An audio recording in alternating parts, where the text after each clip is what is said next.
Hello good student, bersama dengan Miss Rifka di materi menganalisis jabatan. Perhatikan penjelasan-penjelasan berikut ini.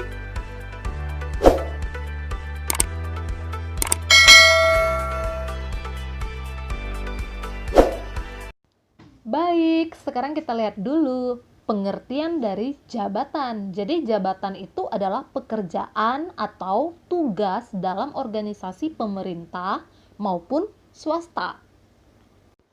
Oke, sekarang kita masuk ke jenis-jenis jabatan. Ya, jenis-jenis jabatan yang pertama itu ada pimpinan kantor. Pimpinan kantor itu adalah orang yang memantau dan bertanggung jawab terhadap kelancaran aktivitas kantor secara keseluruhan. Yang kedua itu adalah jabatan manajerial. Jadi jabatan manajerial ini adalah orang yang memimpin dalam pelaksanaan pekerjaan dengan menjalankan fungsi-fungsi manajemen. Contohnya manajer membawahi para staf dan non-staf atau pelaksana. Yang ketiga itu adalah staf atau pembantu ahli. Jadi ini adalah diisi oleh orang-orang yang ahli dan yang cakap, yang mampu dalam bidangnya masing-masing.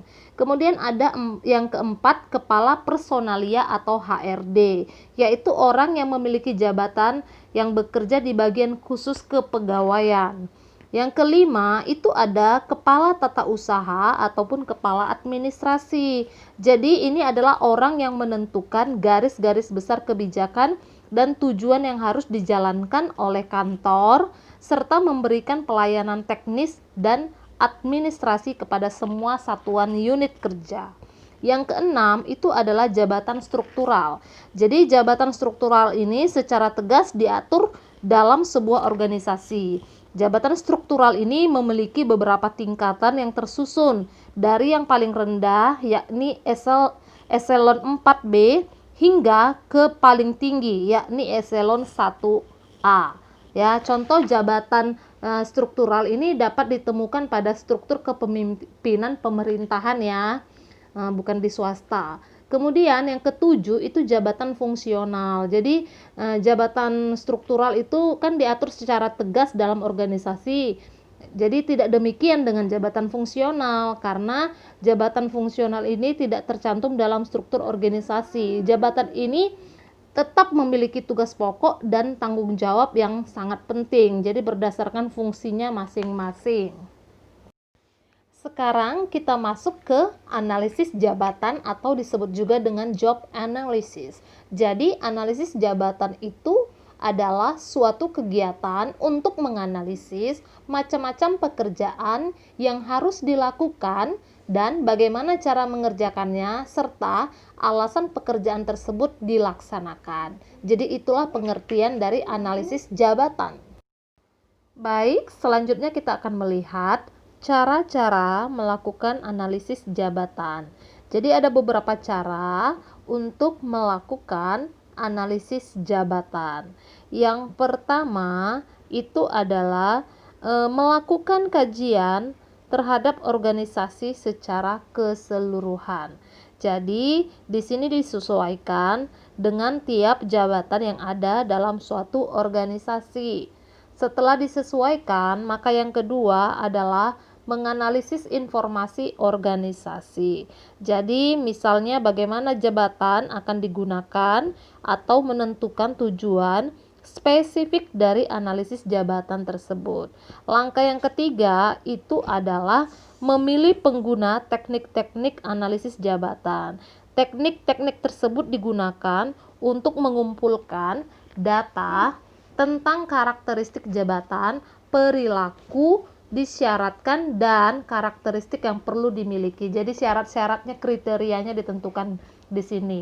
Dan yang keempat itu menyiapkan spesifikasi jabatan.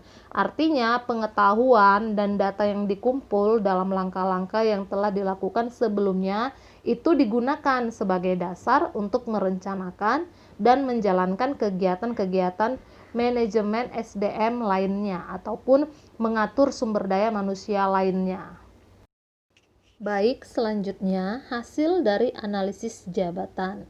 Jadi hasil dari analisis jabatan ini akan memberikan informasi yang berkaitan dengan hal-hal sebagai berikut. Yang pertama, deskripsi pekerjaan ataupun job description, yaitu suatu daftar yang memberikan gambaran terkait tugas, wewenang, dan tanggung jawab pekerjaan yang akan dilaksanakan oleh pegawai yang bersangkutan. Ya, yang kedua itu spesifikasi pekerjaan atau job specification. Ya, jadi itu adalah suatu daftar yang berisi informasi tentang pengetahuan, kemampuan, keterampilan, dan karakteristik lain yang harus dimiliki seseorang terkait dengan posisinya pada suatu jabatan tertentu. Jadi syarat-syaratnya menduduki jabatan tersebut. Yang ketiga itu adalah desain pekerjaan ataupun disebut dengan job design, yaitu suatu proses perencanaan pekerjaan dengan penentuan tugas-tugas dan metode serta hubungan antara pekerjaan tersebut dan pekerjaan lainnya dalam suatu perusahaan. Baik, selanjutnya kita akan melihat manfaat dari melakukan analisis jabatan. Jadi ada beberapa manfaat dari analisis jabatan ya. Yang pertama itu perekrutan dan seleksi pegawai. Jadi, analisis jabatan dalam proses perekrutan dan seleksi pegawai itu akan membantu perusahaan dalam menemukan pegawai yang cocok dan memiliki kompetensi sesuai yang diinginkan perusahaan. Yang kedua, kompensasi pekerjaan pegawai. Jadi, melalui kegiatan analisis jabatan, perusahaan akan menilai bagaimana kompensasi seseorang pegawai dalam melakukan pekerjaannya. Jadi, kompensasi dan prestasi yang memuaskan dari pegawai akan berimbas pada kompensasi gaji yang diterima pegawai tersebut. Yang ketiga, evaluasi jabatan.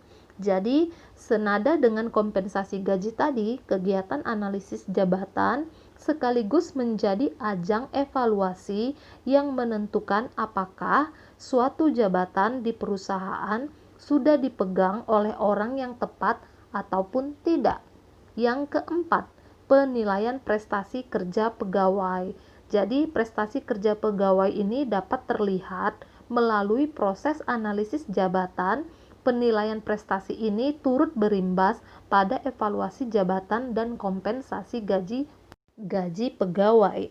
Yang kelima itu adalah latihan ataupun training. Jadi kegiatan pelatihan atau training ini bertujuan meningkatkan kompetensi pegawai, baik kompetensi dalam bidang yang menjadi tugas dan tanggung jawabnya maupun kompetensi dalam bidang baru.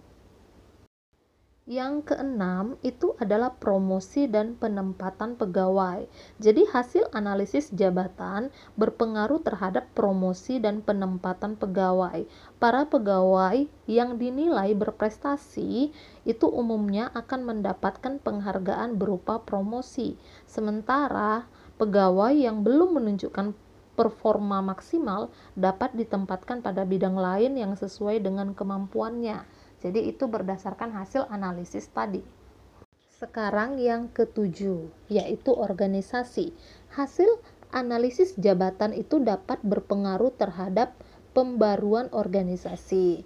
Jadi hal-hal yang dinilai tidak efektif itu dibuat menjadi lebih efektif. Melalui pembaruan organisasi, itu diharapkan perusahaan dapat mengalami kemajuan baik dari sisi manajemen maupun hasil kerja. Yang berikutnya, penyederhanaan pekerjaan. Masalah yang terjadi di perusahaan dapat berupa ketidakefektifan akibat pekerjaan yang tumpang tindih. Jadi, analisis jabatan ini mampu membuat pekerjaan itu lebih efektif dan efisien lagi. Baik, yang terakhir itu adalah metode analisis jabatan. Jadi, ada 4 metode dalam melakukan analisis jabatan. Yang pertama itu dengan cara kuesioner ataupun daftar pertanyaan, yaitu pengumpulan data menggunakan daftar pertanyaan yang sudah disusun sebelumnya, kemudian disebarkan kepada pegawai untuk diisi. Yang kedua, itu melalui pengamatan ataupun observasi, yakni dengan pengumpulan data yang dilakukan dengan mengamati langsung cara kerja pegawai dalam melaksanakan tugasnya. Yang ketiga, itu adalah wawancara ataupun interview, yaitu pengumpulan data dengan mengajukan pertanyaan yang telah disiapkan sebelumnya, lalu mencatat jawaban yang nantinya akan diolah menjadi informasi yang diperlukan. Dan metode yang keempat itu adalah menulis laporan pekerjaan secara singkat. Jadi para pegawai bisa membuat laporan pekerjaannya secara singkat, dan itu akan digunakan sebagai metode untuk melakukan analisis jabatan.